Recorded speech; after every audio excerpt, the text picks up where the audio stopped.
Hello, everyone. Welcome to Saturday's edition of Weekend Waypoints, a production of SEC Extra and D1Baseball.com. Joe Healy here to take you through an opening day of SEC play that delivered in a big way and also preview Saturday's games around the conference. But first, before we get into any of that, this is a reminder that today's episode of Weekend Waypoints and every episode of Weekend Waypoints is brought to you by Academy Sports and Outdoors. Get ready for a new season of fishing fun with Academy Sports and Outdoors and reel in the best gear at low prices every day. Plus, Academy offers easy ways to shop and save time, like free 1-hour in-store or curbside pickup on academy.com orders.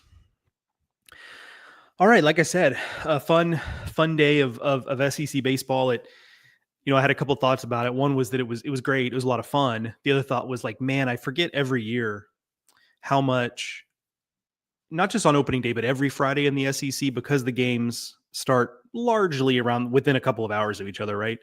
How much of it's just like drinking from a fire hose with like results, highlights, just like in your face all night, Friday evening.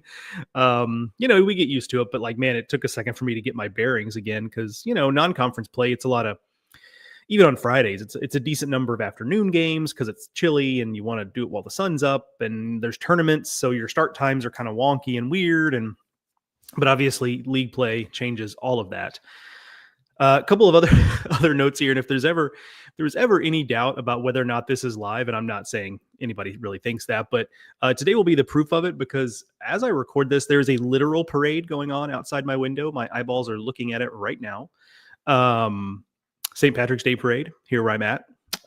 So just outside my window here, there's that going on. So you might hear, based on what I heard the high school marching band play from out my window, you might hear Shipping Up to Boston by the Dropkick Murphys. You might hear Sweet Caroline by Neil Diamond. Those were the two songs they were playing over and over and over again as they warmed up this morning. So outside, almost literally outside my window. So you've got that. I'm also dog sitting for a friend. It's part of the reason why I'm home this weekend and not at games. You might just have heard her clicky clacky nails on the floor just then. So she's very excited about what's going on outside the window. So, might have to step away to distract a dog at some point, but hey, we're going to power through it because we have a great show coming up for you today. All right, let's get to game of the day on opening day in the SEC. A lot of good candidates. I loved watching the Tennessee-Florida game. Just the atmosphere was electric at Lindsey Nelson Stadium. Every ticket was sold, I assume anyway. They looked packed in there. Both teams really came to play. I thought both pitchers battled through really well. Like neither starter, neither of the Liams had like their best start of the day or of the season, but they both battled through and kind of did what they needed to do. Both offenses battled them. So that's one candidate. I enjoyed watching that one quite a bit. Texas and Mississippi State had a close game where State was leading. Texas battled back, got a big home run by Casey Borba to take the lead there. And then, the Texas bullpen, which has been an area of concern, just slammed the door before Mississippi State could tie it. They'd already scored 2 in the ninth. They couldn't quite get it done. So that was a good game, but I'm actually going to go with Alabama 6, Texas A&M 4. Saw most of the end of this one, the last couple innings anyway. Kendall Rogers was there. He's got a piece up on that this morning if you're interested in that. Let me pull up the box score here. I'm going to share my screen. Here we go. All right. You can kind of see the back and forth nature of it just in the line score there, right? A&M scores 1 in the bottom of the 8th to tie this game at 4-4. And the big thing was in the top of the 9th, back-to-back home runs. Norton and Snell. Brennan Norton, who's kind of the heartbeat of this team in some ways. Rob Vaughn has compared him to Kevin Millar on like those great Red Sox teams from now basically 20 years ago because time flies. And then Cade Snell, who's just such a good pure hitter, but they both got into a ball from Brad Rudis. And that's kind of where some of the criticism of A&M has come in is, Luke Jackson was throwing the ball really well in his outing, and they pulled him to kind of play the matchup game, brought in Caden Wilson, and he got the out they were looking for, but then that was just a specific matchup they wanted. So then they go to Brad Rudis because they had got to put somebody else in, and he gets ambushed by Norton and Snell, and all of a sudden Alabama's up 6-4. So I guess a fair critique. I tend to not get overly worried about little bullpen moves and stuff, but like you can't really argue against the fact that like Bama was on Brad Rudis because they hit a couple of home runs there. And it's another game where if you were looking for A&M to just like snap out of it magically, you're gonna have to wait at least one more day because this wasn't it. They got good enough pitching. Ryan Prager, 4 runs in 7 innings, not perfect, but that's going to win you a lot of games. 4 runs in 7 innings. That's just the reality of how offensive college baseball is now, especially in the SEC. But it just wasn't enough because the offense is still kind of stuck in neutral. They had 11 hits, but they were mostly singles. Not a lot of extended innings. It felt like a lot of standing still and hitting. And I'm not saying that A&M should go out there and run into a bunch of outs on the bases. That's not what I'm saying. But it just does feel a lot of very stationary. That's the only way I can describe it, both in terms of not scoring runs and putting innings together, but also just kind of like they're having to string together a bunch of hits to score runs. And that's hard work. So, so one more day in which A&M just didn't look like the team we thought they were going to be. And kudos to Alabama here. This would be a big series win if they can get one more win this weekend. The offense came through when it mattered. Zane Adams, much like Prager, Zane Adams' line doesn't really necessarily blow you away, but it was a really good outing. Took a line drive off the shin, got smoked by one, but toughed it out. So kudos to him. And I think this offense is going to take Alabama places. Like I do really like the lineup. They didn't have to use much bullpen here, and that's going to be the rest of the weekend. What's going to be a key for me is like, what does Alabama get from the bullpen as time goes on? That's to me going to be the question. I'm also fascinated today by Riley Quick. They're continuing to extend him out a little more and a little more with each passing day. What does today look like for him is another question for me. One other quick note there. Justin LeBron left the game in the 8th inning last night. Confirmation after the game that was just due to an illness, that is not injury related. So obviously he'll have to be feeling better, but good news that it's not, some sort of injury or nagging thing that finally took him out of the game. So good news there for Alabama. I think good news for college baseball, frankly, with as good as he is, you want that guy in the game. So that was the game of the day. A lot of good candidates there. Let's flip over to some comments here. Got a couple of good mornings here. Thank you. Vis-a-vis. I see you there. Let's see. Carl Dunn. Good morning, Joe. Good start last night for LSU. Kate Anderson with career high with innings, 11 strikeouts. And then, good call, Carl. Rest in peace, the first lady of LSU baseball, Sandy Burtman, 87 years old after a long illness. Yeah.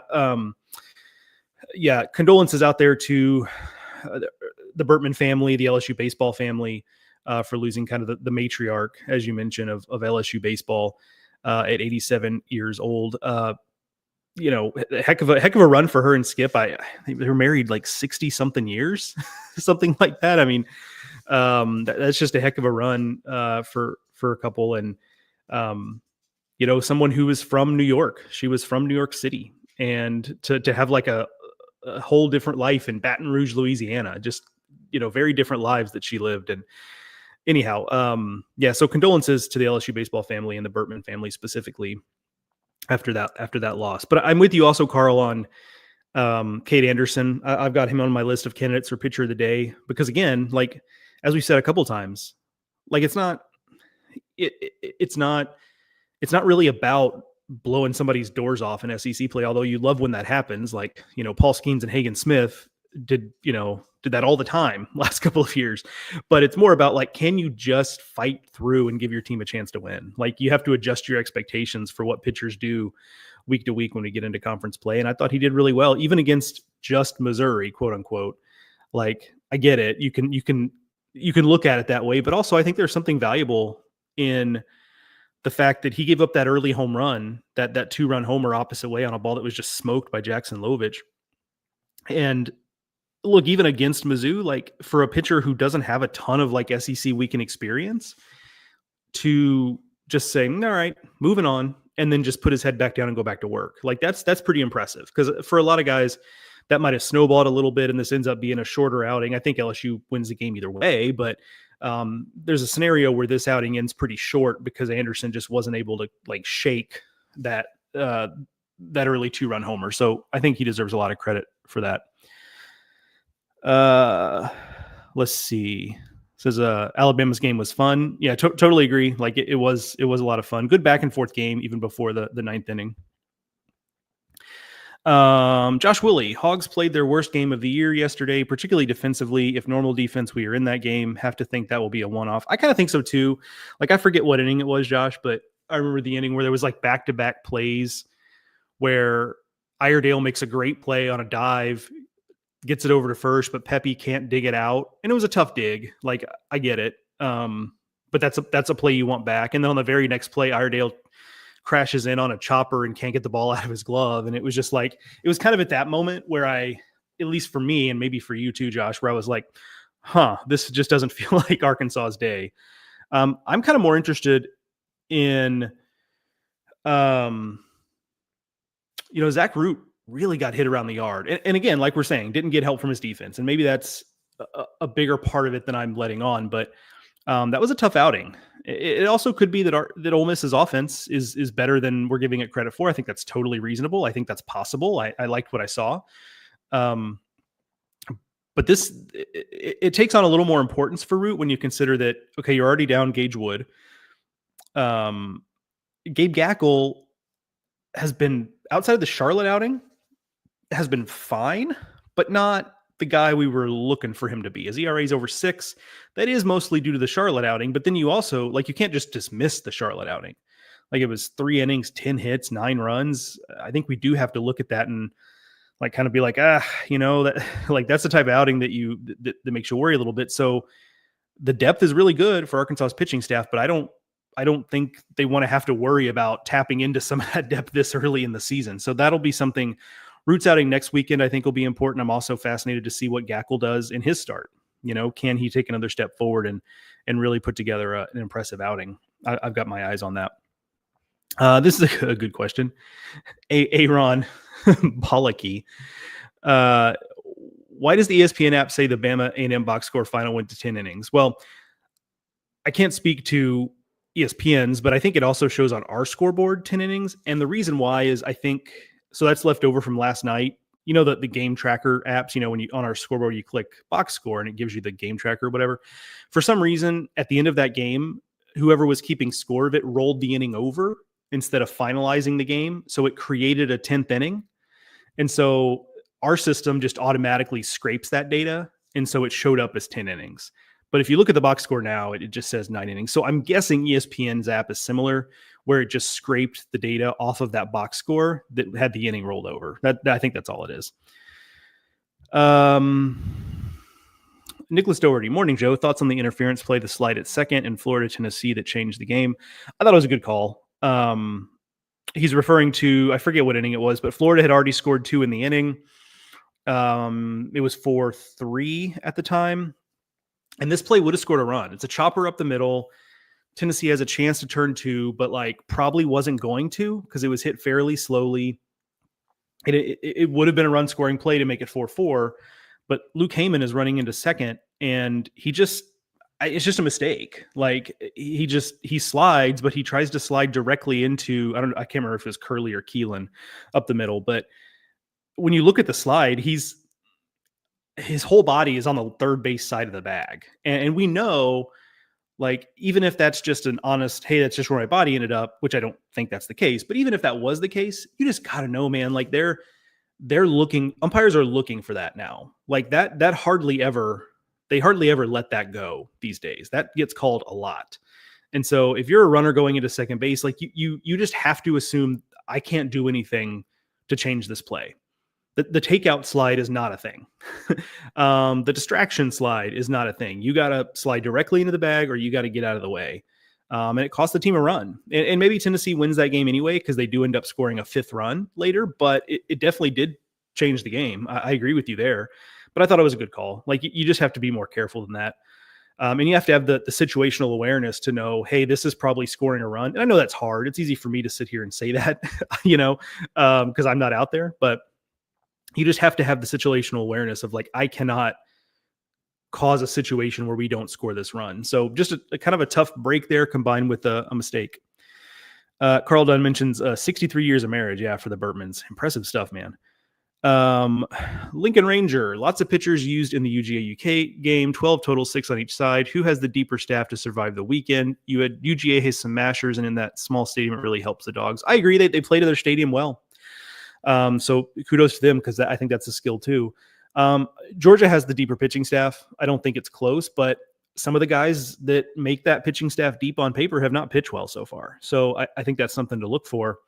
You mentioned all the pitchers used. I mean, partially that's on the offenses playing well and putting runs up, but I also watched the first few innings of that game, and man, that was a tight strike zone. And that's a bigger conversation for probably another day. But, there's a lot of worry about offense being really up in college baseball, and a lot of that's because exit velos are way up. And I'm not sure what we can do about that aside from messing with the bats and the balls again, which I think is just such a tricky thing to do, because last time we messed with the bats, we really screwed up the game, frankly.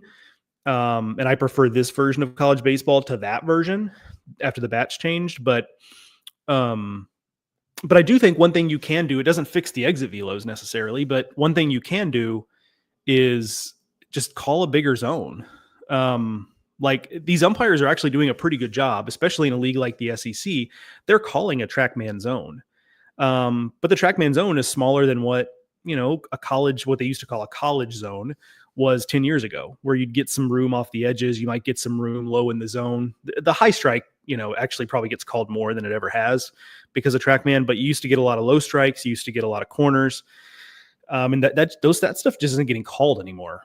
And I do think there would be some benefit to calling a bigger zone. Now, would that make someone like Skeens or Hagen Smith even that much more dominant? Sure. But to me, I'm willing to have that trade-off to avoid games like yesterday where Charlie Goldstein and Nick McKay kind of got victimized early in that game because it was like they had to throw it on a postage stamp. And that's not even a criticism of the home plate umpire necessarily, because he's just doing his job. And I'm sure the report card will grade that out well because he was calling the tighter zone. So anyway, that's a little bit of a tangent, but to answer your question directly, like I did a second ago, Georgia's pitching staff, I think, is deeper. That felt like a game that Kentucky really, I don't want to say should have, but like really could have used because they were in the driver's seat there for a lot of it, and they just couldn't keep Georgia off the board late. Blake Pierce, big win for the Rebs yesterday. Very interesting start. I think it has taken a bunch of us Ole Miss fans by surprise. Yeah, I mean, I've been pleasantly surprised too, honestly, by the team. And I could still look at it and nitpick it.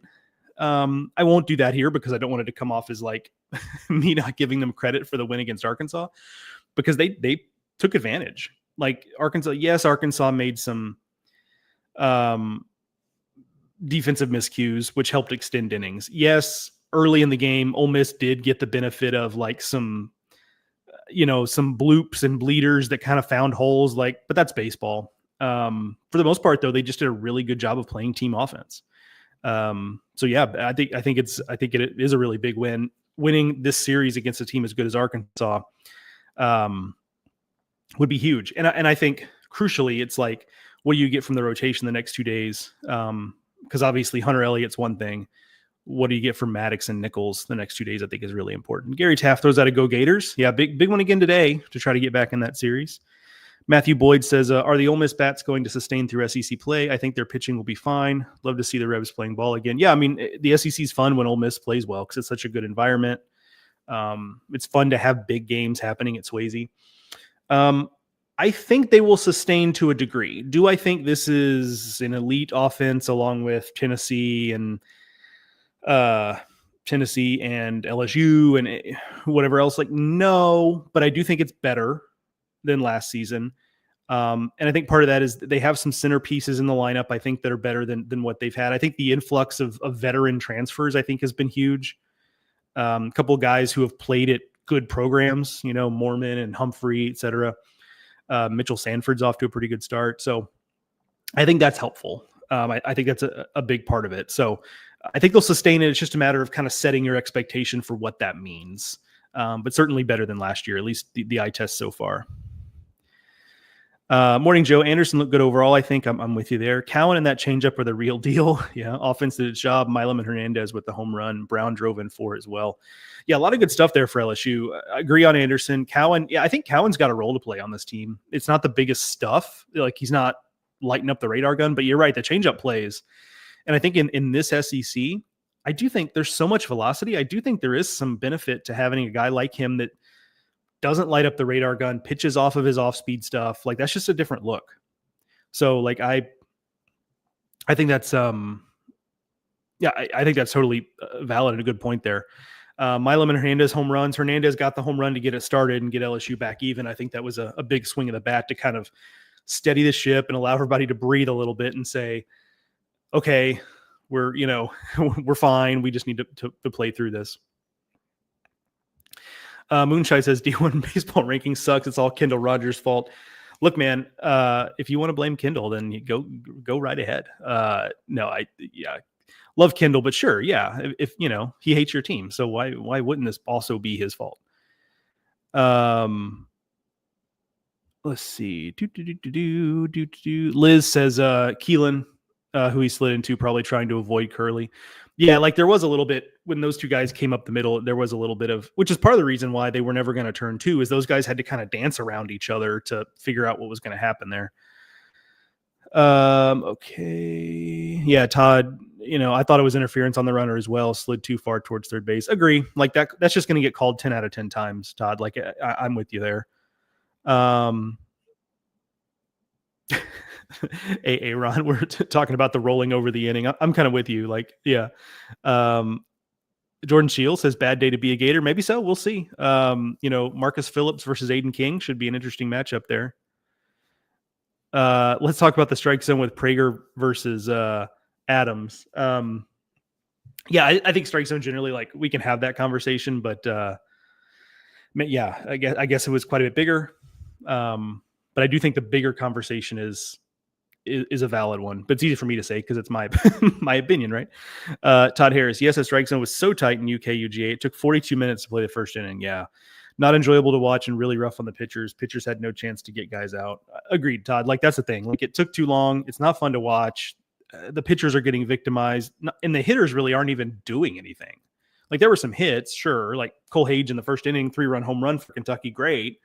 But it's just a lot of standing around. So I'm with you.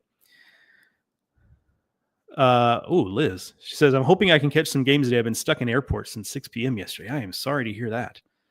Oof. Not great. Nick Hathcote, good question here on X. How many wins do you think it will take to win the SEC this year? 21. I'm going to take a sip of water while I think of this. I think that's about right. But here's the thing, Nick. Like, I agree with the premise there that, like, this, which I assume is the premise here, is that, like, the SEC is so good that it might not take that many games to win it. But it's kind of funny how that works, but it always seems like there's a team that jumps out and ends up winning 25 or something like that. So I agree. Like, it does feel like 21 might get it done. Certainly 22. But also, it wouldn't shock me if it, Tennessee or LSU or somebody goes out and wins 25 league games and wins the league. Like, because that just sometimes seems to happen whenever we talk about, oh, this league is so good, and it is, but one team just kind of runs away with it. That seems to happen more often than you would think. Liz comes back and says, in other news, Tennessee did not hit a home run yesterday for the first time in the season. That's that's notable, and good on them for winning a game in which they didn't have the benefit of the home run, right? Like, I think that's, if you're a Tennessee fan, you feel pretty good about that, actually. Tennyson Tipton on X. Morning, Joe. Is it time to temper expectations for A&M? Is this just who we are? Growing pains, average season, maybe a super regional, but not what we thought. I think that's yes. Yes to all. I think it is time to kind of, like, maybe readjust what we expect for A&M. I don't want to, like, completely, even if they lose a series, I don't want to bury them, because, like, look, LSU last year was 3-12. Tennessee the year before was 5-10 in the SEC. Ole Miss the year before that was 7-14 in the SEC. Year after year after year, like, we see these teams that just get off to rough starts, and we think, well, I guess we were wrong. They weren't any good, and they weren't any good after all. And so for that reason, I'm hesitant to just be like, well, A&M is toast. And I'm not saying you're saying that either, but I'm just saying, like, I'm hesitant to be more negative than I am, because based on the on-field product, it's like, yeah, this team's not very good. But I just know that there's enough talent there that I think they've got a run in them. But yeah, I do think like I don't see this team as an Omaha team. Certainly not with the way they're playing right now. So I do think it's important. I do think it's a team that could reach a super. I think it's a team that could back their way into hosting. Like I think sometimes we forget that like to host, you really just need like 16 SEC wins. Like can A&M get to that number? Yeah, I think so. So I think there's still a lot of big picture goals in place for them, but there are a lot of outs in that lineup right now. A lot of outs. And it's not just Grahovic being hurt. That's part of it because it moves everybody around. But there's a lot of guys just not swinging it well. And so I do think that's fair, Tennyson. Like obviously keep, I think there's a run in this team. So keep the faith there. But I do think it's like this team just wasn't what we thought they were. And that's, I'm part of that. Like I thought they were going to be just this juggernaut, and they're just not, at least not based on the way they're playing now. Donovan Adams says, I'm an LSU fan. What are your thoughts on game one? Yeah, it's against Mizzou, so I don't want to get too carried away, but I liked the fight. They got down early and then fought back right away. Good pitching from Cade Anderson. Mizzou never quit in that game. I give them credit, but LSU just kind of kept adding on. The bullpen did a nice job. I think for game one, I think you're pretty pleased with that. Jordan Shields says, was good to see Tony and the boys have to grind one out. Big day for Marcus to introduce himself to the country. Yeah, I think so. Like that's a good opportunity for Marcus Phillips to come out and show that he's ready to be a starter week in and week out in the SEC, because that's still the question. Yeah, so that's it is a big opportunity there. He's been kind of stretched out a little bit. Like I'm now confident in him being able to get deeper into games. It's just a matter of, will Florida do enough offensively to where Tennessee has to make an early move? And because Liam Doyle grinded out enough outs yesterday, like Tennessee and Snead pitched so well out of the bullpen, I think Tennessee would feel comfortable like, hey, if we have to go to the bullpen early, we have to go to the bullpen early. But if Phillips can get into the middle innings here with Tennessee in the lead, or just with a chance to win it, I think you'd feel pretty good about that. TB on YouTube says, getting late early for early. Yeah, there's a lot of criticism on him, not just for yesterday's game, but anytime you're a first-time head coach with the number one team in the country, which, is such a unique situation he was in, there's going to be a lot of heat, and he's certainly getting a lot right now. That's for sure. Nathan says, it's the out-of-conference losses that could hurt them, I assume. We're talking about A&M here, if they go on a bad start to SEC. I mean, that's right. I mean, look at Mississippi State last year. Like, they end up not hosting because the RPI wasn't good enough in the eyes of the committee. And it was those non-conference losses that really hurt them. So I think you're right. A&M's in a situation where they kind of have to scoreboard watch the teams they lost to in non-conference play, hoping for them to be as good as possible. And that's not a fun thing to have to do. All right, real quick, so we finish up here. Let's go through hitter and pitcher of the day. And don't say an old dog can't learn new tricks, because after more than a year of doing this show, I finally realized, hey, if I just wrote down the hitter and pitcher of the day candidates and you could just look at the numbers instead of me reading them off to you, that might be better. So I have done that. So I will share my screen. And look, manage your expectations. I'm not a graphic designer. I'm a writer. So are they just in a Google Doc? Yes. But that's what we're going with right now. All right. So here's the hitter candidates. I've highlighted there Robbie Burnett. He is my hitter of the day. I should also make it bigger type in future weeks so you guys don't have to strain your eyes. So we're learning on the fly here. But Robbie Burnett for Georgia in that win against Kentucky, 2 for 3, a home run, a walk, 4 runs batted in, 4 runs scored, a stolen base. I chose him just because that is the full Robbie Burnett experience, on base a lot, home run, swiped a base, scores every time he's on, pretty much, like just making things happen. He's been such a difference maker for that Georgia lineup. Some other good days here. Terrence Keel, like in an A&M lineup that's not swinging it well, he's actually been a pleasant surprise for how ready he's been right away. Kuhio Aloy, no surprise there. He's on this list pretty much every day. Mitchell Sanford, Isaac Humphrey for Ole Miss, a couple of good games there. Jake Brown, 2 for 2, double coming off the bench. Came in as a pinch hitter and stayed in. That's hard to do, coming off the bench to be 2 for 2 like that. Blake Sear for Florida in the losing effort against Tennessee, 2 for 4 with a home run and one very slow home run trot, which I put there as a compliment, because, man, I feel like if you hit a ball as hard as he did, you should be able to enjoy it. You know what? Like, and I feel like any competitor on the mound would appreciate that. Just if you hit a ball like that, you can cartwheel your way around the bases if you want. Like, kudos to you. And then Bub Terrell for Auburn, 3 for 4. Big win over Vanderbilt. We'll talk about that game 2 here just briefly in a second. So we'll talk more about Auburn Vanderbilt, but Bub Terrell offensively 3 for 4, a good day there for him. All right, so I'm going to flip over now to the pitcher candidates. There we go. Okay. Pitcher of the day, Sam Dutton for Auburn, LSU transfer. A guy who just was at LSU at the wrong time. There just wasn't a lot of opportunity to be in the rotation. I know LSU liked him, like as a team. They liked having him and thought a lot of him, but just didn't have the opportunities for him. He ends up at Auburn and is having a lot of success. Gave up 2 runs in 7 innings against Vanderbilt. Zane Adams, we talked about him, was on this list. Just really battled through, got into the 6th inning for his team. Hunter Elliott, we talked about, another really good outing for him. Cade Anderson.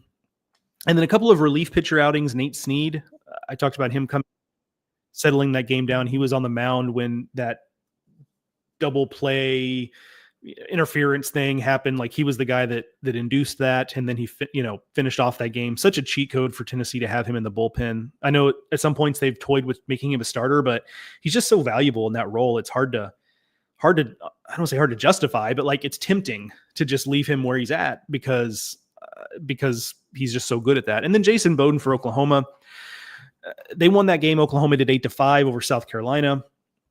And South Carolina scored 4 in the 6th. I'm just trying to remember the details.